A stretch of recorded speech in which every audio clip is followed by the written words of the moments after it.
창조 인문학이란 무엇인가?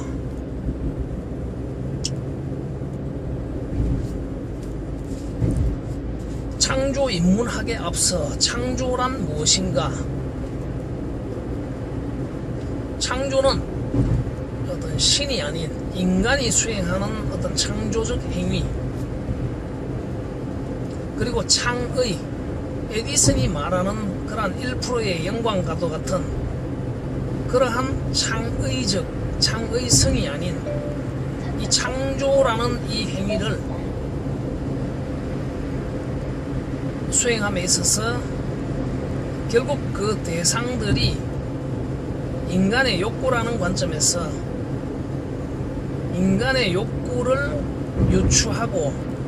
미리 가늠해서 결국 인간이 필요로 하는 그 모든 것들이 제품이라는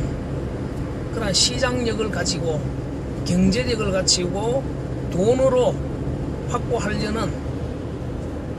그러한 창조적 행위라는 전제에서 이 행위에 있어서 인간들이 제공하는 노동, 결국 욕구라는 것을 미리 읽고 이해하고 인간의 어떤 습성, 인간의 잠재된 욕구들을 미리 읽어내어서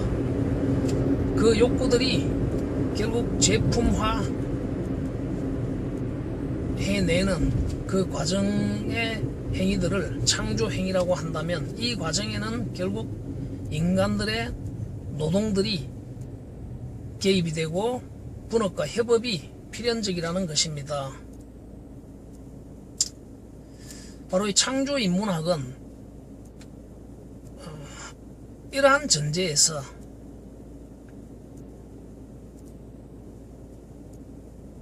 제품 중심, 자본주의 체제의 어떤 교환 매개체로서 그 구심에 있는 인간들의 교환 구심에 있는 제품, 그것이 무형이든 유형이든 어떤 것이든 교환력을 가지기 위해서 노력하는 그 주체라는 이 제품을 중심으로 결국 인간이 수행하는 노동들에 있어서의 그 효율성, 결국 분업과 협업의 효율성 이라는 측면에서 이 창조 행위를 이야기하는 것입니다. 이러한 관점에서 창조 도전에 있어서, 창조 분업 협업에 있어서 어떤 최적의 도전적 분업 협업을 수행할 수 있는 능력을 함양한다. 이것을 역설적으로 이야기한다면 창조적 도전적 분업 협업을 수행함에 있어서 그 보이지 않는 어떤 마찰과 장애들이 매우 많다는 것입니다. 작게는 1차 직무자들의 어떤 직무 매칭성, 창조 도전적 분업 협업에 있어서의 어떤 소통성, 이러한 부분들이고, 크게는 그 배후에 있는 정부 인허가 규제, 심판 역할을 담당하는 그런 공직무자들의 어떤 분업협업적 참여에 있어서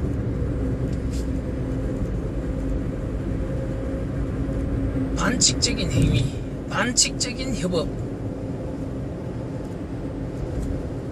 이러한 부분들을 배제할 수 있는 그러한 능력을 함양하는 것이 바로 창조 인문학의 목표입니다.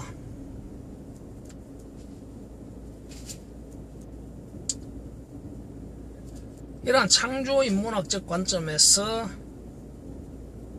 기존의 인문학을 비추어 본다면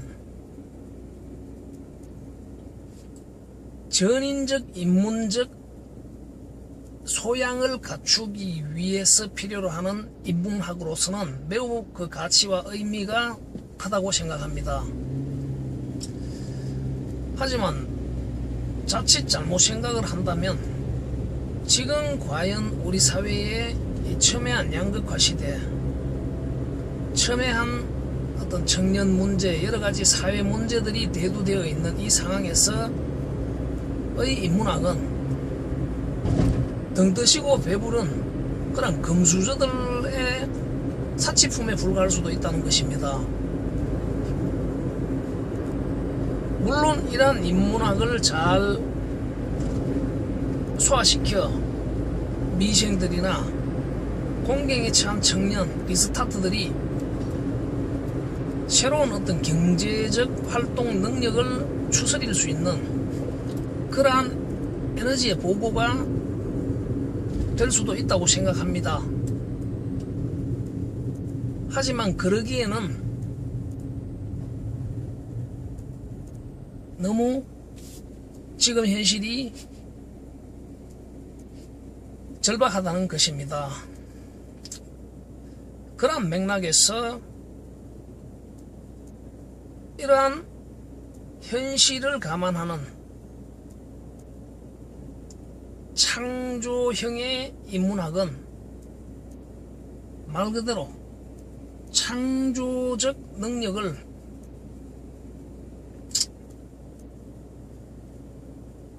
인지하고 그리고 그런 소통과 분업 능력을 함량하여서 서로가 의지하면서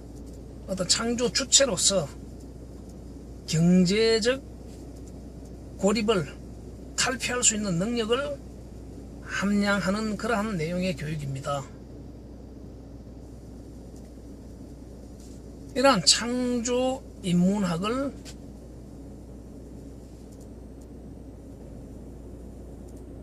다양하게 펼칠 수 있는 그 기본으로서 이 창조에 대한 정의와 정체를 공유하는 데서부터 시작해서 창조적, 창조도전적 분업, 협업적 직무자로서의 어떤 직무 철학, 이념, 가치관, 마인드, 그리고 직무 태도와 자세, 이러한 부분들이 일반적인 어떤 정해진 룰 속에서 어떤 직무를 수행하고 안정된 급여를 제공받는 좀 창조적이지 않아도 되는 그러한 기반이 구축된 그런 상황에서 직무를 수행하는 사람들과는 분명히 이 차별화되어야 하는 특별한 그 무엇들이 제공되어야 한다는 것입니다. 바로 그러한 부분들을 창조 인문학에서 취업보다도 직접 벤처 창업을 수행하고 신제품 개발들을 수행할 수 있는 이 영역에, 이 생태계에서 종사하는 직무자들을, 그리고 예비 직무자들을 대상으로 이들의 어떤 호연지기를 키우고 그리고 어떤 분업하는 능력과 자세, 그것도 창조적, 도전적 그러한 협업적 의리에 대한 개인들의 무장이 어떻게 되어야 하는가에 대한 내용들의 교육입니다.